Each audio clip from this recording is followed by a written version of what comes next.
Hello दोस्तों, आपका स्वागत है आपके अपने YouTube चैनल एग्जाम पर स्टडी 0.00 पर। आज हम आपको इस वीडियो में BSc first year semester first inorganic chemistry के सेमेस्टर एग्जाम के मोस्ट क्वेश्चंस के बारे में बताएंगे।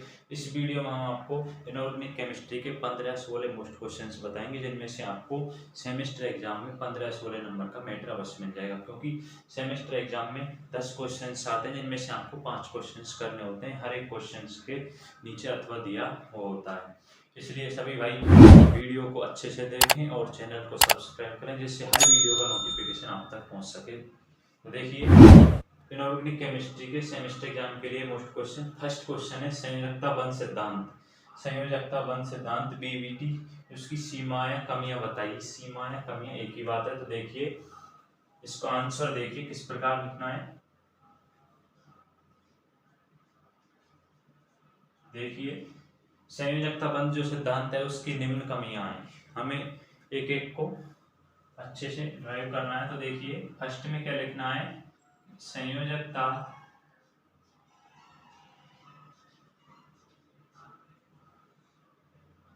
संयोजकता बंध सिद्धांत की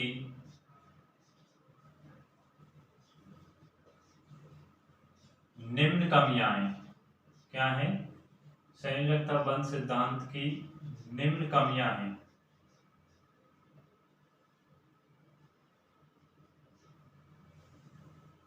फर्स्ट कमी देखिए इसकी, यह सिद्धांत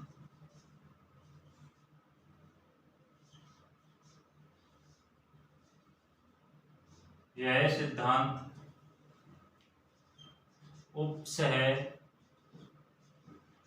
संयोजक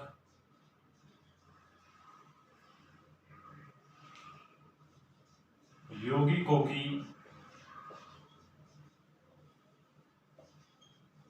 व्याख्या नहीं कर सकता। व्याख्या नहीं कर सकता है, कर सकता। फर्स्ट कमी यह है कि यह सिद्धांत उपसय संयोजक की व्याख्या नहीं कर सकता। सेकंड कमी देखिए, यह सिद्धांत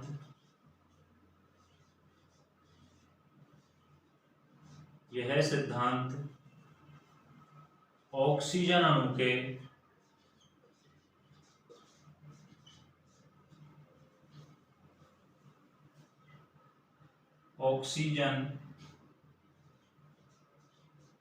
अणु के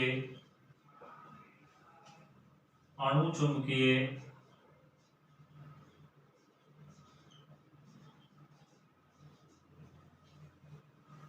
गुण को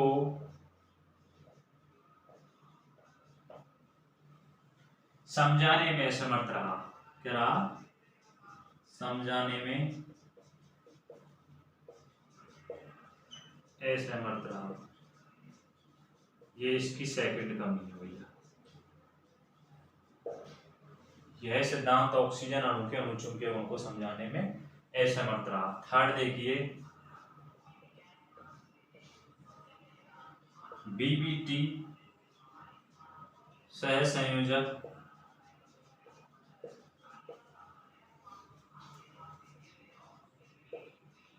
बंध की मात्रात्मक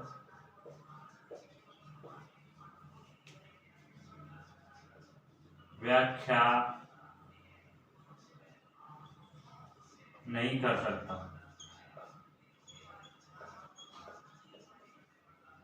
बीबीटी सहसंयोजक बंध की मात्रात्मक व्याख्या नहीं कर सकता। फोर्थ कमी देखिए,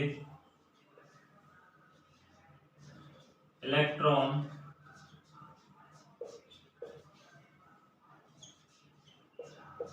युग्मन के बिना H2 अणु कैसे बनेंगे?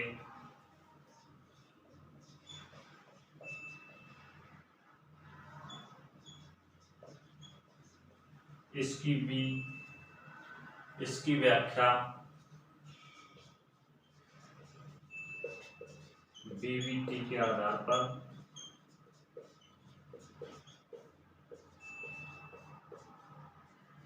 नहीं कर सकते।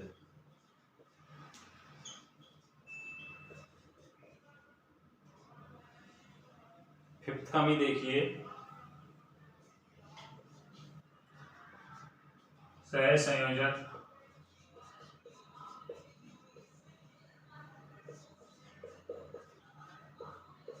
बंध में कुछ आयनिक गुण पाया जाता है, आयनिक गुण पाया जाता है, परंतु यह कितना प्रतिशत पाया जाता है,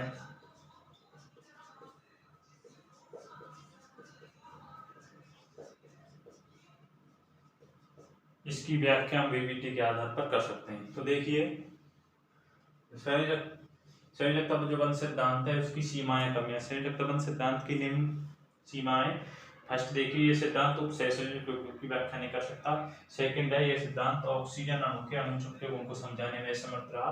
और थर्ड है, बीबीटी संयोजक बंध की मात्रात्मक व्याख्या नहीं कर सकता। फोर्थ, इलेक्ट्रॉन युग्मन के बिना H2 कैसे बनेंगे, इसकी व्याख्या हम बीबीटी के आधार पर नहीं कर सकते। फिफ्थ यह है कि संयोजक जो बंध है उसमें कुछ आयनिक गुण पाया जाता है, परंतु ये आयनिक गुण कितना प्रतिशत पाया जाता है, इसकी व्याख्या हम बीबीटी के आधार पर ही कर सकते हैं। इस प्रकार फर्स्ट क्वेश्चन कंप्लीट हुआ। अब क्वेश्चन नंबर सेकंड देखिए।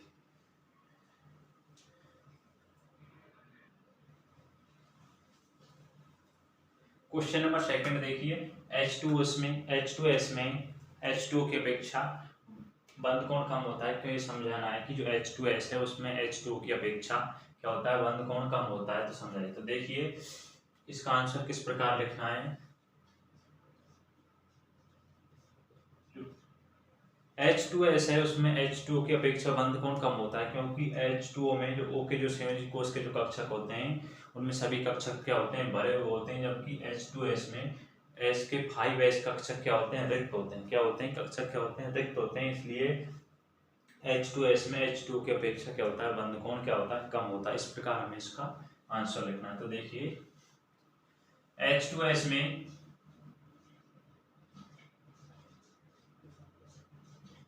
H2O की अपेक्षा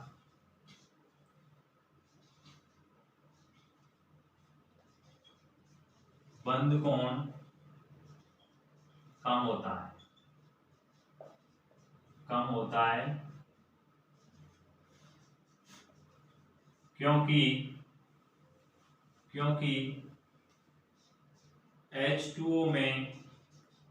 H2O में O के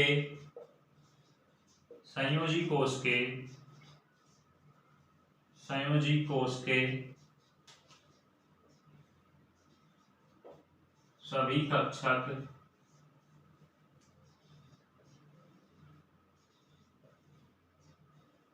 भरे हुए होते हैं। सभी कक्षक क्या होते हैं, भरे हुए होते हैं, जबकि H2S में S के 5s कक्षक क्या होते हैं, जबकि H2S में S के 5s कक्षक क्या होते हैं, रिक्त होते हैं। क्या होते हैं, रिक्त होते हैं। H2S में S के 5s कक्षक क्या होते हैं, रिक्त होते हैं।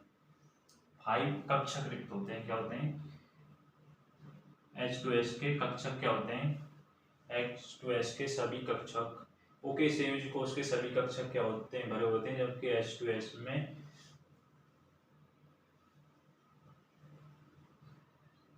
संयोजी कोष के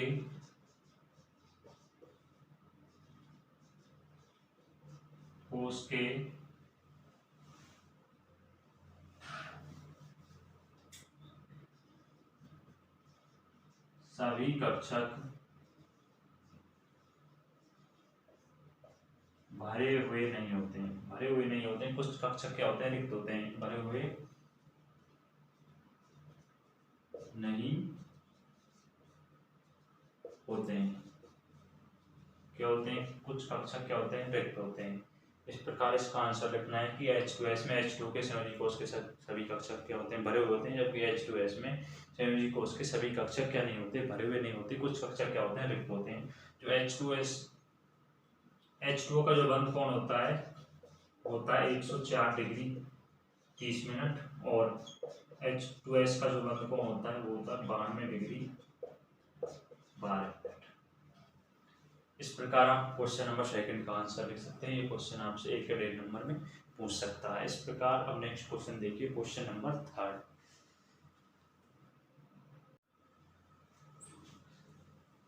क्वेश्चन नंबर थर्ड देखिए। क्वेश्चन नंबर थर्ड को देखने से पहले जो क्वेश्चन नंबर फर्स्ट था कि संयोजक बंध सिद्धांत की सीमाएं कमियां बताइए, उसमें फिफ्थ कमी में हमने विपरीत बोल दिया कि संयोजक बंध में कुछ आयनिक गुण पाया जाता है, परंतु यह आयनिक गुण कितना प्रतिशत पाया जाता है इसकी व्याख्या हम बीबीटी के आधार पर नहीं कर सकते, ये आएगा। बल्कि हमने उसमें ऐसा बोल दिया कि बीबीटी के आधार पर कर सकते हैं, बल्कि ऐसा नहीं है, यह आएगा कि बीबीटी के आधार पर नहीं कर सकते, क्योंकि हम उसकी क्या बता रहे हैं, कमियां बता रहे हैं, इसलिए उसमें सुधार कर लेना। क्वेश्चन नंबर थर्ड देखिए, निम्न को क्या करना है, परिभाषित करना है। डेफिनेशन है दो, एक संयोजक बंध और एक संकरण।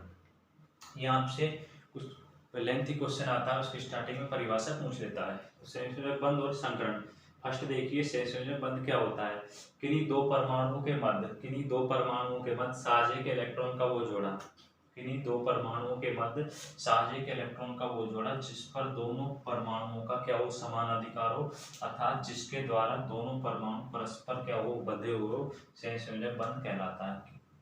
संयोजक बंध क्या होता है, किन्हीं दो परमाणुओं के मध्य साझे का इलेक्ट्रॉन का वह जोड़ा जिस पर दोनों परमाणुओं का क्या हो, समान अधिकार हो, जिसके द्वारा दोनों परमाणु परस्पर क्या हो, बंधे हुए हो, संयोजक बंध कहलाता है। ये किसकी परिभाषा हुई, संयोजक बंध की। सेकंड देखिए, संकरण क्या होता है। संकरण समान ऊर्जा के परमाणु कक्षकों द्वारा मिश्रित होकर नए कक्षकों के निर्माण की प्रक्रिया क्या कहलाती है, संकरण कहलाती है। कि समान ऊर्जा के परमाणु कक्षकों द्वारा मिश्रित होकर नए कक्षकों के निर्माण की प्रक्रिया क्या कहलाती है, संकरण कहलाती है। इस प्रकार क्वेश्चन नंबर थर्ड कंप्लीट हुआ। इसमें शॉर्ट क्वेश्चन थे, एक नंबर के, डेफिनेशन, एक संकरण और एक संयोजक बंध की। क्वेश्चन नंबर 4 देखिए।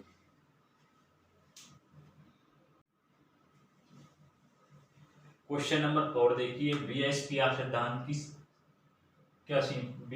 सिद्धांत की सीमाएं क्या हैं और निम्न अणुओं की क्या बतानी है, संरचना समझाइए। क्वेश्चन नंबर 4 में आपसे क्या पूछ रहा है, जो बीएसपीआर थ्योरी है, बीएसपीआर सिद्धांत है, उसकी क्या सीमाएं हैं और निम्न अणुओं की क्या बतानी है, हमें संरचना बनानी है। तो देखिए, पहले देखिए बीएसपीआर सिद्धांत की सीमाएं।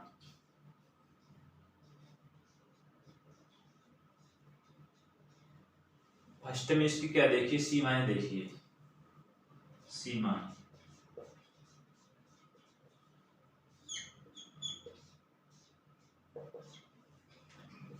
बीएसपीआर सिद्धांत द्वारा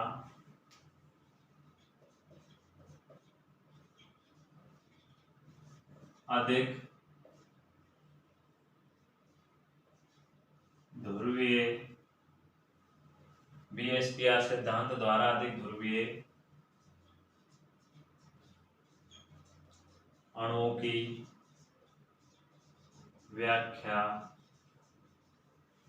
नहीं कर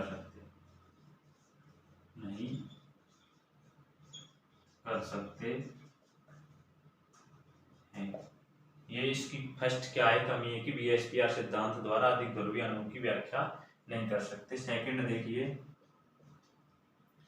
पाई इलेक्ट्रॉन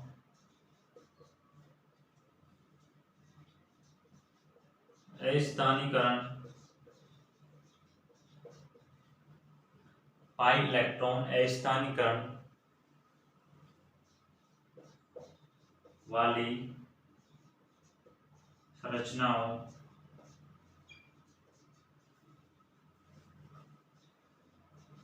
को समझाने में असमर्थ रहा। ये इसकी सेकंड क्या है, कमी है कि पाई इलेक्ट्रॉन स्थानांतरीकरण वाली संरचना को समझाने में असमर्थ रहा। थर्ड देखिए, संक्रमण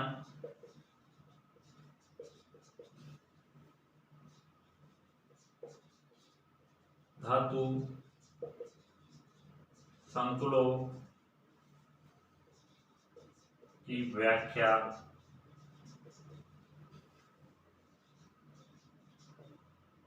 इस सिद्धांत के आधार पर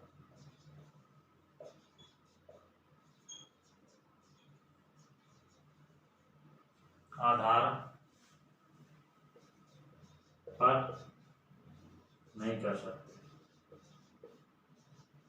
कर सकते हैं। ये इसकी क्या है, बीएसपीआर जो सिद्धांत है, बीएसपीआर जो थ्योरी है, उसकी क्या है, कमियां हैं कि फर्स्ट है कि बीएसपीआर सिद्धांत द्वारा अधिक ध्रुवीय अणु की व्याख्या नहीं कर सकते। सेकंड, पाई इलेक्ट्रॉनिकल स्थानांतरिकरण वाली संरचना को समझाने में क्या रहा, असमर्थ रहा। थर्ड है कि संक्रमण धातु संकुलों की व्याख्या इस सिद्धांत के द्वारा हम नहीं कर सकते, इस सिद्धांत के आधार पर हम नहीं कर सकते संक्रमण धातु संकुलों की व्याख्या। ये इसकी क्या है, कमियां हैं। और इसमें क्या पूछ रहा है कि निम्न अणुओं की संरचना समझाइए, इन अणुओं की हमें संरचना बनानी है। इस टाइप का क्वेश्चन हर बार एग्जाम में आता है, निम्न अणुओं की संरचना समझाइए। तो देखिए, स्क्रीनशॉट ले लीजिए।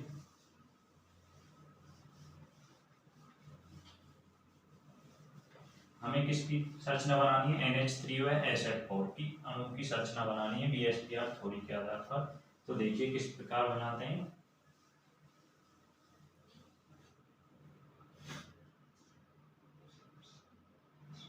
फर्स्ट में देखिए NH3 की संरचना बनाने से पहले देखिए हमें क्या निकालना होगा, N का इलेक्ट्रॉनिक विन्यास। क्या निकालना होगा, N का इलेक्ट्रॉनिक विन्यास। किस प्रकार निकालेंगे, वो होता है, सभी जानते हैं, 1s2 2s2 2p3, क्योंकि N इलेक्ट्रॉन होते हैं 7। ये इसका क्या होता है, इलेक्ट्रॉनिक विन्यास। अब इसके इलेक्ट्रॉनिक विन्यास का कक्षकों में क्या कर दिया जाए, डिस्ट्रीब्यूट, वितरण कर दिया जाए। ये 1s कक्षक, ये 2p कक्षक। s कक्षक में कितने इलेक्ट्रॉन आ जाएंगे, 2 इलेक्ट्रॉन। s कक्षक में कितने इलेक्ट्रॉन आ जाएंगे, 2। और p में क्या आ जाएंगे, 1 इस प्रकार इसके कक्षकों में क्या हो जाएगा, इलेक्ट्रॉन का डिस्ट्रीब्यूट। अब हमें इसकी क्या बनानी है, संरचना बनानी है। तो देखिए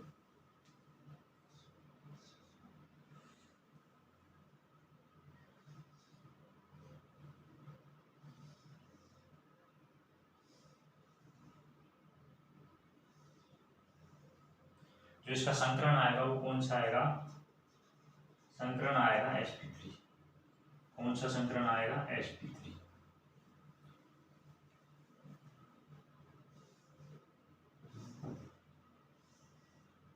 इस प्रकार हम इसकी क्या बना सकते हैं, NH3 की संरचना बना सकते हैं नॉर्मल। अब देखिए SH4 की संरचना किस प्रकार बनाते हैं।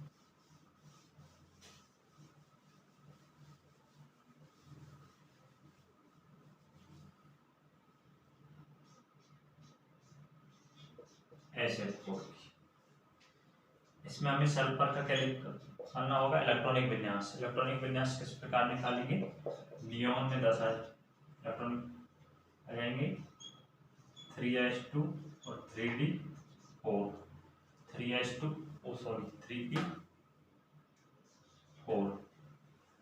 देखिए s कक्षक, p कक्षक,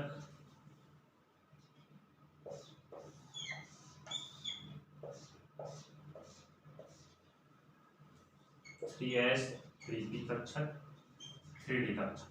s कक्षक में कितने इलेक्ट्रॉन आ जाएंगे, 2। और p कक्षक में 1 और 1 इलेक्ट्रॉन और शेष रह जाएगा। p कक्षक में से 1 इलेक्ट्रॉन किस में चले जाएगा, रिक्त d कक्षकों में चला जाएगा। इस प्रकार ये हो जाएगा 3s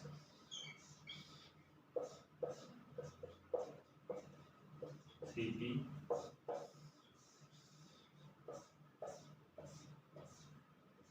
ये हो जाएगा 3d कक्षक। अब इसकी संरचना देखिए, इसकी जो संरचना प्राप्त होगी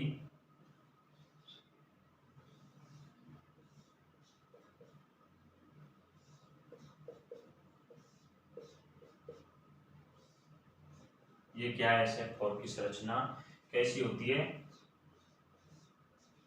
विकृत चतुष्फलक।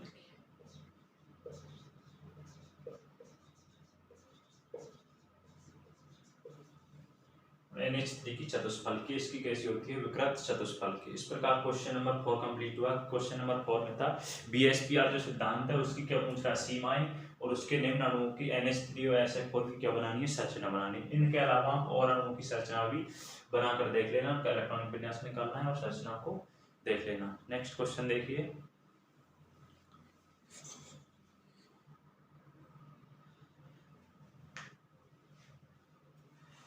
क्वेश्चन नंबर 5 देखिए, CH4 व NH3 व H2O में sp3 संकरण है, लेकिन आकृति क्या है, भिन्न भिन्न होती है, क्यों समझाइए।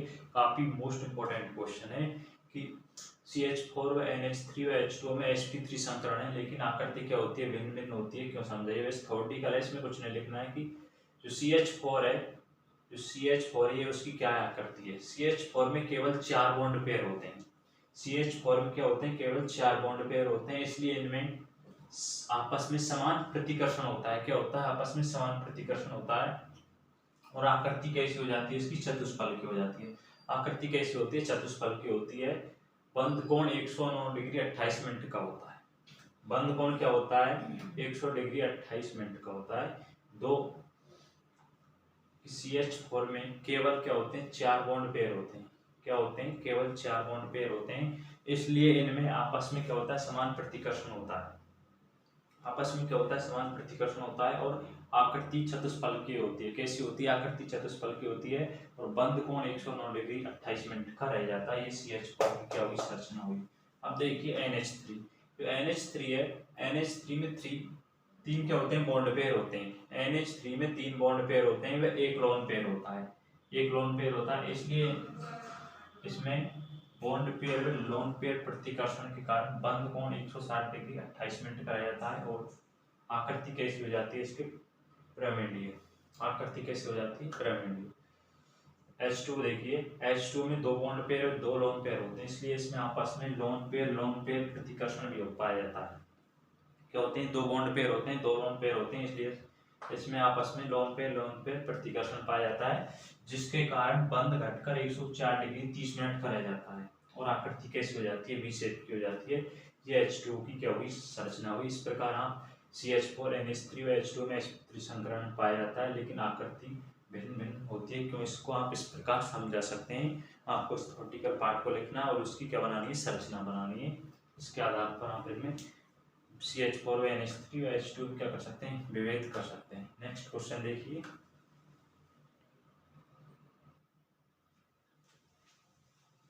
क्वेश्चन नंबर 6 देखिए, निम्न को समझाइए।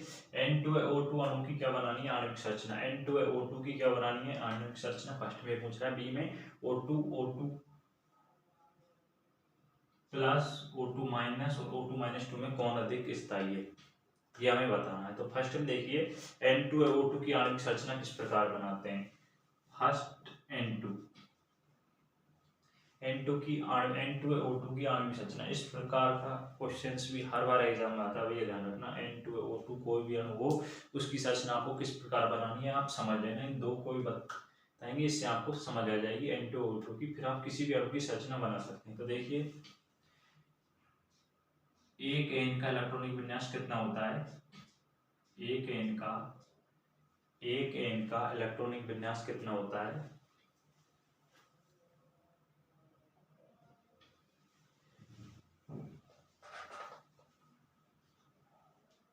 एक N का इलेक्ट्रॉनिक विन्यास होता है 1s2 2s2 2p3 1s2 2s2 2p3। इसी प्रकार आप दूसरे नाइट्रोजन का इलेक्ट्रॉनिक विन्यास निकाल सकते हैं 1s2 2s2 2p3 1s2 2s2 2p3। अब देखिए, इसकी आणविक संरचना में किस प्रकार बनानी है।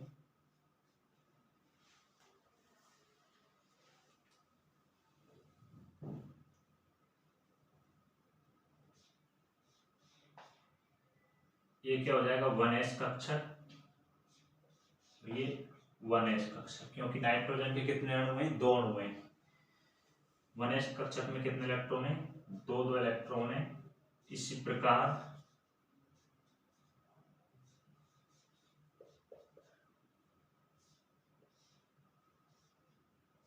इसको बोलते हैं सिग्मा 1s कक्षक, इसको सिग्मा स्टार 1s कक्षक।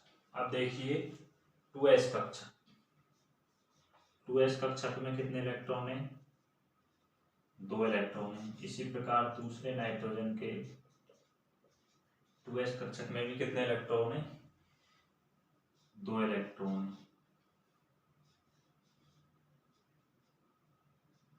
इसलिए में भी क्या आ जाएंगे, 2 इलेक्ट्रॉन आ जाएंगे। इसको सिग्मा 2s कक्षक, इसको सिग्मा स्टार 2s कक्षक। अब देखिए 2p कक्षक,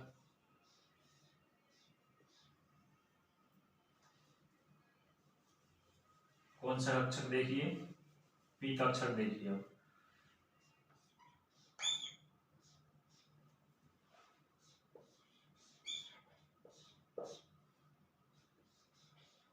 p कक्षक में कितने इलेक्ट्रॉन हैं, 3, px py pz 1।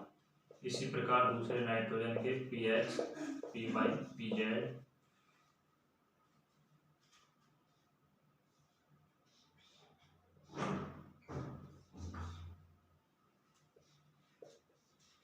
कुल कितने इलेक्ट्रॉन हैं, टोटल 6। तो ये क्या रह जाएंगे, रिक्त अयुग्मित कक्षक।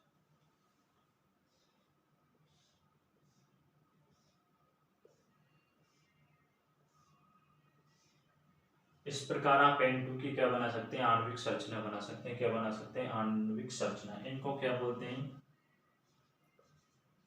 2px sigma 2px sigma 2py और इसको सिग्मा 2pz। और इनमें ऊपर के भी क्या लग जाएगा, स्टार लग जाएगा। क्या लग जाएगा, स्टार लग जाएगा। इस प्रकार आप क्या बना सकते हैं, N2 की आणविक संरचना। अब इसका इलेक्ट्रॉनिक विन्यास किस प्रकार लिखना है, इलेक्ट्रॉनिक विन्यास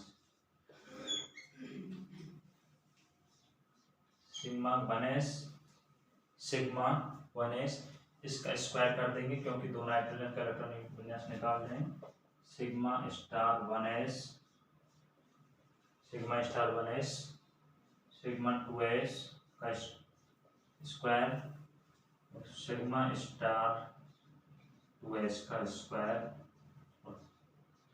सिग्मा 2px सिग्मा 2py का स्क्वायर। और इसी प्रकार आप डॉट डॉट कर लिख देना, इन्हीं को लिखना है, बल्कि इस पे क्या आ जाएगा, स्क्वायर आ जाएगा। आप इसका इलेक्ट्रॉनिक विन्यास निकाल सकते हैं। जो प्रकृति होगी वो इसकी कैसी होगी, प्रतिचुंबकीय। कैसी होगी, प्रतिचुंबकीय। प्रकृति कैसी होगी, प्रतिचुंबकीय। और अब बंध क्रम किस प्रकार निकालते हैं वे समझिए कि N2 का बंध क्रम हम किस प्रकार निकालेंगे। उसका सूत्र होता है 1/2 माइनस, सीधे देखिए नीचे वाले कक्षकों के इलेक्ट्रॉनों की संख्या माइनस ऊपर वाले कक्षकों की इलेक्ट्रॉनों की संख्या। किस प्रकार निकालना है कि बॉन्ड पेयर 1/2 नीचे वाले कक्षक के इलेक्ट्रॉनों की संख्या माइनस ऊपर वाले कक्षकों के इलेक्ट्रॉनों की संख्या। तो देखिए नीचे वालों में 2, 4 और 10 माइनस ऊपर वाले कक्षकों में देखिए इलेक्ट्रॉनों की संख्या 2, 4 कितनी है, 4 तो बराबर आ जाएगा 6/2 बराबर 3। बंध क्रम की संख्या कितनी आ जाएगी, 3। इस प्रकार आप N2 की आणविक संरचना बना सकते हैं। वो नॉर्मल है, ज्यादा हार्ड नहीं। इस प्रकार अगर कोई भी अणु आ जाए N2Cl2, कोई भी Cl2 तो नहीं बल्कि 10 तक ही आएगा, 10 तक ही आपको ब्रोमीन, कोई भी बोरॉन, कार्बन, उसकी आणविक संरचना आप इस प्रकार बना सकते हैं। समझिए इस प्रकार आप उसकी आणविक संरचना बना सकते हैं और उसका इलेक्ट्रॉनिक विन्यास इसके आधार पर लिख सकते हैं। प्रकृति इसकी कैसी होगी, प्रतिचुंबकीय। और बॉन्ड क्रम का सूत्र ये बस ध्यान रखना, ये आपसे इस क्वेश्चन में काम आएगा। इसकी आप पहचान इसी आधार पर होगी अब देखिए O2 की आणविक संरचना किस प्रकार बनाएंगे। अब इसी में बता देता हूँ O2 की आणविक संरचना। जो ऑक्सीजन का इलेक्ट्रॉनिक विन्यास आएगा ना, वो आएगा 1s2 2s2 2p4। क्या आ जाएगा? 2p4। क्या आ जाएगा? 2p4। ये ऑक्सीजन अणु का क्या आ जाएगा इलेक्ट्रॉनिक विन्यास 1s2 2s2 2p4। अब इसका इलेक्ट्रॉनिक विन्यास निकालेंगे तो इसमें एक कक्षा में एक इलेक्ट्रॉन और क्या हो जाएगी, वृद्धि हो जाएगी, तो उसमें क्या आ जाएगा, एक इलेक्ट्रॉन और आ जाएगा। बाकी का सेम रहेगा। नीचे से आपको इसी प्रकार बनाना है जिस प्रकार आपने N2 की आणविक संरचना बनाई, इस प्रकार आप O2 की बनाते आना। और बल्कि उसमें क्या है कि जो p कक्षक है उसमें एक इलेक्ट्रॉन की क्या हो जाएगी, वृद्धि हो जाएगी। क्या हो जाएगी? एक इलेक्ट्रॉन की वृद्धि हो जाएगी। तो कुल कितने हो जाएंगे? 8 इलेक्ट्रॉन। 8 हो जाएंगे तो 6 का डिस्ट्रीब्यूट नीचे वाले के कक्षों में हो गया। और कितने रहेंगे शेष? 2 इलेक्ट्रॉन, तो उनका ऊपर वाले कक्षकों में वितरण कर देंगे। क्या कर देंगे? वितरण कर देंगे। इस प्रकार आप इसकी क्या बना सकते हैं, O2 की आणविक संरचना। ये किसकी आणविक संरचना हो गई? O2 की आणविक संरचना। इस प्रकार यदि कोई भी अणु आ जाए तो आप उसकी आणविक संरचना आसानी से बना सकते हैं इस पैटर्न के हिसाब से। अब इसका देखिए, इसकी जो प्रकृति होगी वह क्या होगी, अनुचुंबकीय होगी, क्योंकि ऊपर वाले कक्षकों में क्या है, इलेक्ट्रॉन है। यदि ऊपर वाले कक्षक रिक्त हों तो उनकी प्रकृति कैसे होगी, प्रतिचुंबकीय, लास्ट में अनुचुंबकीय। अब इसका बॉन्ड क्रम देखिए, बंध क्रम किस प्रकार निकालेंगे। नीचे वाले कक्षकों के इलेक्ट्रॉनों की संख्या तो सेम रहेगी, कितनी, 10, बल्कि ऊपर वाले कक्षकों में 2 इलेक्ट्रॉन की क्या हो गई है, वृद्धि हो गई है, तो ये कितने हो जाएंगे, 6। क्या आ जाएगा, 4/2 बराबर 2। कितना आ जाएगा, 2 आ जाएगा। इस प्रकार आप इसका बंध क्रम निकाल सकते हैं। बहुत ही नॉर्मल है, बल्कि आपको पैटर्न पर ध्यान रखना होगा। किस पर ध्यान रखना, पैटर्न पर ध्यान रखना। किसी भी अणु की संरचना, आणविक संरचना बना सकते हैं और इसका इलेक्ट्रॉनिक विन्यास इस बेस पर लिखना है और उसका क्या बंध क्रम निकाल सकते हैं। ऊपर वालों में क्या लग जाएगा, स्टार लग जाएगा, जिसमें σ2px σ2py लिखते हैं, इसको σ2pz, इनमें क्या लग जाएगा, बल्कि स्टार लग जाएगा और कुछ चेंज नहीं आएगा।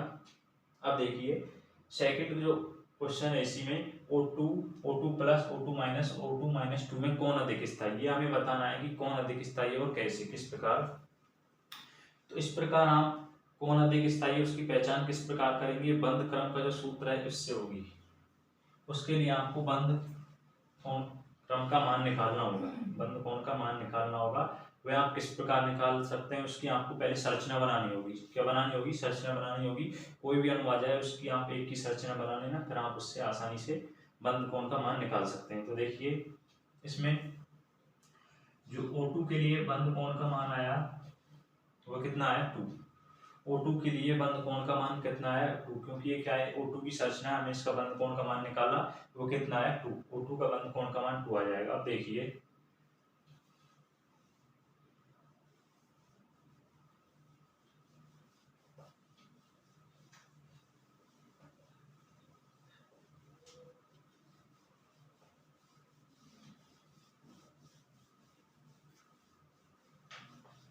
बी क्वेश्चन, जो बी ऑप्शन है उसका आंसर देखिए आपको किस प्रकार लिखना है।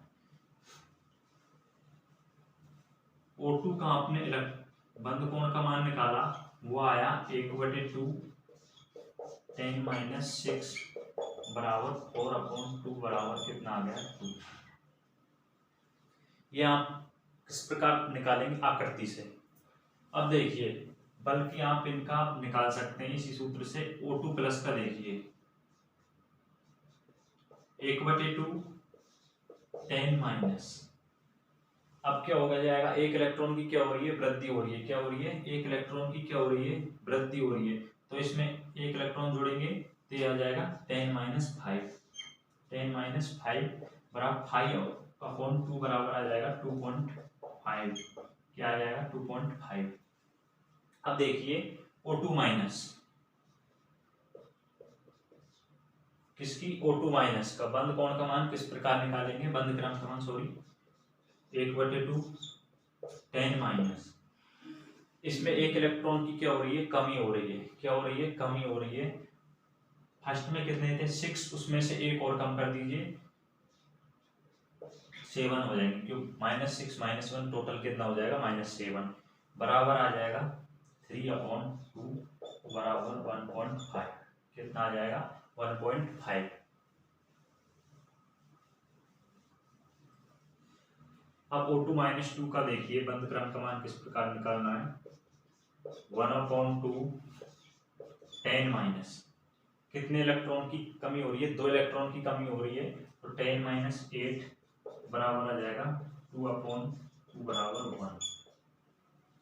अब देखिए, अब हमें इनमें बताना है कि कौन अधिक स्थायी, उसकी पहचान हम इस प्रकार करेंगे कि जिसके लिए बंद क्रम का मान अधिक होगा वो सबसे अधिक स्थायी होगा, और जिसके लिए बंद क्रम का मान कम होगा वो सबसे कम क्या होगा, स्थायी होगा। तो इसमें सबसे अधिक बंद क्रम का मान किसके लिए, O2+ के लिए। किसके लिए है, O2+ के लिए है।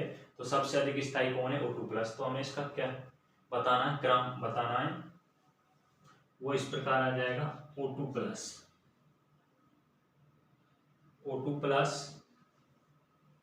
फिर किसके लिए, O2 के लिए O2 -2। इस प्रकार आप इसका क्या लिख सकते हैं, क्रम लिख सकते हैं। इस प्रकार आप इसका क्या लिख सकते हैं, क्रम लिख सकते हैं।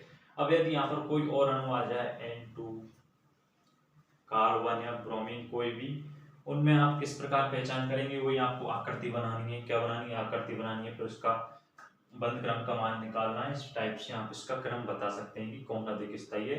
उसके लिए आपको ध्यान रखना होगा कि जिसके लिए बंद क्रम का मान सबसे अधिक होगा वो सबसे अधिक स्थायी होगा, और जिसके लिए बंद क्रम का मान सबसे कम होगा वो सबसे कम क्या होगा, स्थायी होगा। इस प्रकार आप क्वेश्चन नंबर 6 का आंसर लिख सकते हैं। नेक्स्ट क्वेश्चन देखिए।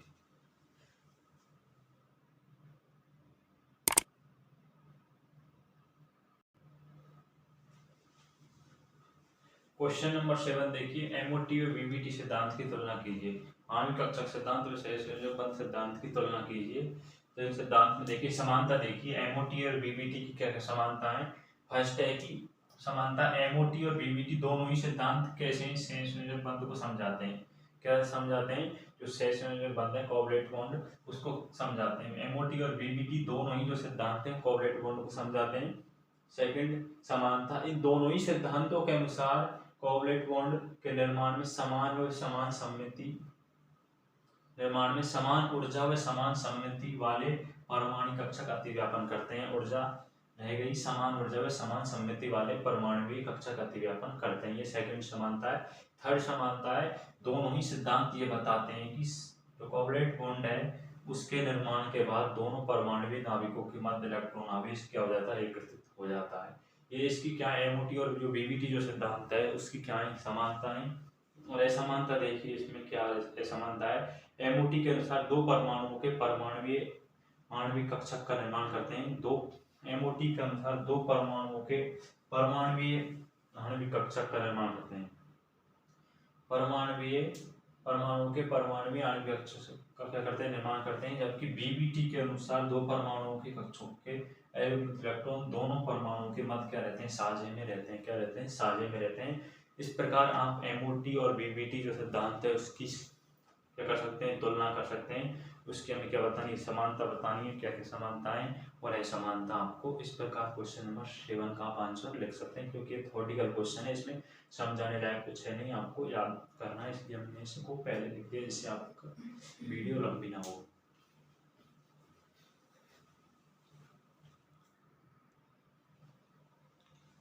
देखिए क्वेश्चन नंबर 7, इलेक्ट्रॉन न्यून यौगिकों में 3 केंद्र और 2 इलेक्ट्रॉन बंध को समझाइए। इस प्रकार क्या पूछ रहा है कि क्वेश्चन नंबर जो 7 है काफी मोस्ट इंपोर्टेंट क्वेश्चन है। इलेक्ट्रॉन न्यून यौगिकों में 3 केंद्र और 2 इलेक्ट्रॉन बंध को समझाइए। तो देखिए इसका आंसर, जो इस प्रकार का जो बंध है 3 केंद्र 2 इलेक्ट्रॉन बंध, जो इस प्रकार का बंध है वो बोरॉन बेरिलियम एल्यूमिनियम के लगभग कार्बन धात्विक यौगिकों में पाया जाता है। क्या पाया जाता है, कार्बन धात्विक यौगिकों में पाया जाता है। इस प्रकार का जो 3 केंद्र 2 इलेक्ट्रॉन बंध का जो बंध है वे लगभग बोरॉन बेरिलियम एल्यूमिनियम के लगभग कार्बन धात्विक यौगिकों में पाया जाता है। एग्जांपल देखिए, जो B2H6 है उसकी आणविक संरचना देखिए। ये B2H6 की क्या होती है, आणविक संरचना होती है 3 केंद्र 2 इलेक्ट्रॉन बंध के लिए। अब इसमें देखिए किस प्रकार ड्राइव करना है इसको। B2H6 में जो 2 बोरॉन परमाणुओं से 6 हाइड्रोजन परमाणु जुड़े हुए हैं, कि जो B2H6 में दो बोरॉन जो परमाणु है उनसे कितने हाइड्रोजन परमाणु जुड़े हुए हैं? 6 हाइड्रोजन परमाणु जुड़े हुए हैं। प्रत्येक बोरॉन परमाणु का sp3 संकरित माना जाता है। जो प्रत्येक बोरॉन परमाणु है उसको sp3 संकरित माना जा सकता है, जिनमें से तीनों कक्षक में प्रत्येक में एक एक क्या होता है? इलेक्ट्रॉन होता है, तथा एक sp3 कक्षक रिक्त होता है। इनमें से दो अर्धपूर्ण कक्षक दो हाइड्रोजन परमाणु के 1s कक्षक जिनमें 1 इलेक्ट्रॉन होता है के साथ क्या कर सकते हैं? अतिव्यापन करके दो सामान्य बंध बनाते हैं। क्या बनाते हैं? दो सामान्य बंध बनाते हैं। इन बंधों की अधीनस्थ, इन बंधों को कौन सा बंध भी कहते हैं? इन बंधों को अधीनस्थ बंध भी कहते हैं। अब प्रत्येक बोरॉन परमाणु पर दो sp3 कक्षक शेष रह जाते हैं, जिनमें से एक रिक्त तथा एक पूर्ण होता है। एक बोरॉन परमाणु का अर्धपूर्ण कक्षक दूसरे बोरॉन परमाणु के रिक्त sp3 कक्षक के साथ अतिव्यापन करता है, जिससे 3 आणविक कक्षकों का हो जाता है निर्माण होता है। इस प्रकार के बंधों को 3 केंद्र 2 इलेक्ट्रॉन बंध कहते हैं। इन्हें कदली बंध भी कहा जाता है। इस प्रकार आप क्वेश्चन नंबर 7 का आंसर लिख सकते हैं। थ्योरेटिकल पार्ट है, इनऑर्गेनिक केमिस्ट्री में अधिकतर थ्योरेटिकल पार्ट ही आता है, समझने को 2 4 5 क्वेश्चन ये। इस प्रकार आप क्वेश्चन नंबर 7 का क्या लिख सकते हैं? आंसर लिख सकते हैं। देखिए नेक्स्ट क्वेश्चन।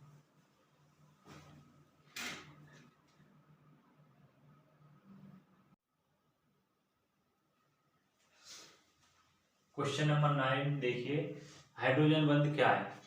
क्वेश्चन नंबर 9 में क्या पूछ रहा है आपसे? हाइड्रोजन बंध क्या है, इसके प्रकारों को समझाइए। तो जो हाइड्रोजन बंध होता है, हाइड्रोजन बंध एक हाइड्रोजन बंध वह आकर्षण बल है जो किसी प्रबल ऋण विद्युतीय परमाणु से बंधित हाइड्रोजन परमाणु तथा किसी अन्य प्रबल ऋण विद्युतीय परमाणु के मध्य पाया जाता है, हाइड्रोजन बंध कहलाता है। हाइड्रोजन बंध क्या है? हाइड्रोजन बंध वह आकर्षण बल है जो प्रबल ऋण विद्युतीय परमाणु से जो किसी प्रबल ऋण विद्युतीय परमाणु से बंधित हाइड्रोजन परमाणु तथा किसी अन्य प्रबल ऋण विद्युतीय परमाणु के मध्य पाया जाता है, हाइड्रोजन बंध कहलाता है। इस हाइड्रोजन बंध 2 प्रकार का होता है, एक अंतराणुक हाइड्रोजन बंध है, और दूसरा होता है अंतराणुक हाइड्रोजन बंध। फर्स्ट देखिए अंतराणुक हाइड्रोजन बंध, दो अणुओं में से एक अणु के हाइड्रोजन व दूसरे अणु के ऋण विद्युतीय परमाणु के मध्य बनने वाला हाइड्रोजन बंध अंतराणुक हाइड्रोजन बंध कहलाता है। ये इसका एग्जाम्पल है, अंतराणुक हाइड्रोजन बंध। सेकंड देखिए अंतराणुक हाइड्रोजन बंध, एक ही अणु में उपस्थित हाइड्रोजन तथा विद्युत ऋणी परमाणु के मध्य बनने वाला हाइड्रोजन बंध अंतराणुक हाइड्रोजन बंध कहलाता है। एग्जाम्पल। इस प्रकार आप क्वेश्चन नंबर 8 का आंसर लिख सकते हैं कि हाइड्रोजन बंध की डेफिनेशन लिखनी है और इसके अंतराणुक हाइड्रोजन बंध और अंतराणुक और अंतराणुक हाइड्रोजन बंधों को समझाना है। नेक्स्ट क्वेश्चन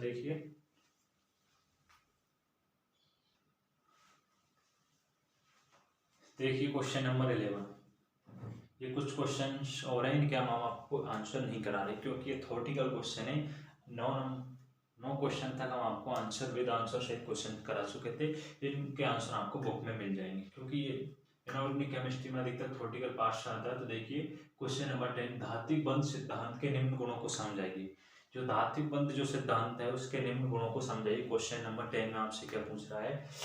धात्विक बंध सिद्धांत के निम्न गुणों को समझाइए। एक विद्युत चालकता और तापीय चालकता। ये धात्विक जो बंध सिद्धांत है उसके जो गुण दे रखे हैं, तापीय चालकता और विद्युत चालकता, इनको आपको विस्तार से क्या करना है? समझाना है। इसको आप बुक में देखना, इसका आंसर मिल जाएगा।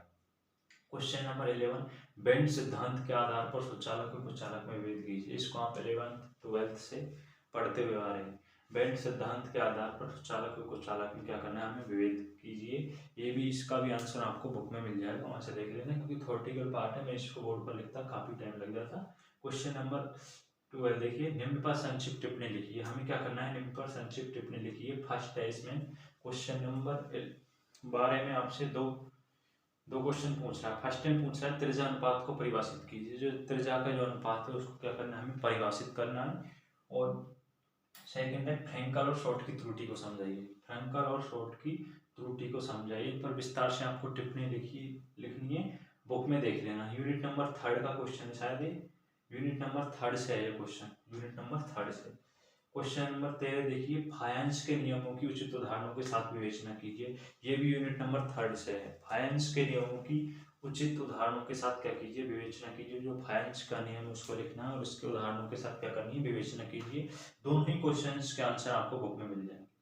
क्वेश्चन नंबर 14 देखिए, इसमें आपसे दो क्वेश्चंस पूछ रहा है। फर्स्ट है, ये यूनिट नंबर 5 से है ये क्वेश्चन, जैविक क्षेत्र में कौन कौन से एस ब्लॉक तत्व उपयोगी हैं, उनके कार्य लिखिए। जैविक क्षेत्र में कौन कौन से एच ब्लॉक तत्व उपयोगी हैं उनके कार्य लिखिए। सेकंड इसमें है कि एस खंड तत्वों की विलायकन प्रवृत्ति पर टिप्पणी लिखिए। जो एस खंड जो तत्व है उनकी विलायकन प्रवृत्ति पर टिप्पणी लिखिए। इस प्रकार से हमने आपको इस वीडियो में इनऑर्गेनिक केमिस्ट्री के सेमेस्टर एग्जाम के लिए लगभग 15-16 मोस्ट क्वेश्चंस के बारे में बता चुके हैं।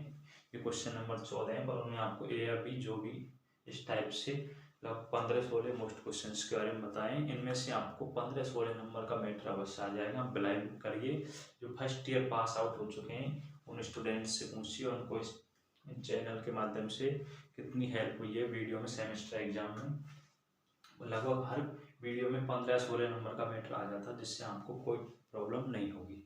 इसलिए सभी भाई वीडियो को अच्छे से देखें और जो क्वेश्चंस बताएं इनको अच्छे से लर्न करें, आपको एग्जाम में कोई प्रॉब्लम नहीं आएगी। और वीडियो को लाइक करें और चैनल को सब्सक्राइब करें, जिससे हर वीडियो का नोटिफिकेशन आप तक पहुंच सके। बाकी तो सेमेस्टर एग्जाम में सब्जेक्ट की वीडियो इस चैनल पर टाइम से टाइम उपलब्ध करा दी जाए।